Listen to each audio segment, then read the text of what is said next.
Arpanı heyvana verdikdən sonra bir yarım saat, 1 saat sonra, yarım saat, 1 saat sonra gözləyirsən, dalıca yoncan vermək lazımdır. Bordaq saxlayan qardaşların nəzərinə vaxtında, yəni heyvanın eyni saatda yemin vermək lazımdır ki, heyvan rejimə düşüb kökəlsin. Bir də qurd dərmanıdır, ciyər dərmanıdır, bunları da yəqin bilirsiniz. Bunları da vaxtında eləmək lazımdır ki, heyvan irəliyə getsin. Kimi də quzu maraqlandırırsa, satışda quzularımız da var, istənilən çəkidə quzularımız mövcuddur. Hər cür çəkidə var, saxlanmaqlıq quzulardan tutmuş, bordaq quzulara qədər, kök faiz verən quzulara qədər, iri qoçlarımız var.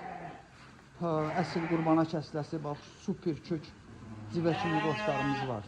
Ondan sonra bax, diri çəkiləri 38, 40, 45 kilo olan heyvanımız var. Ondan sonra canım sizə desin, saxlamalıq quzular kimi maraqlandırırsa, Ünvan Sarayı qəsəbəsi, bio bölməsində nömrəmiz də qeyd olunub.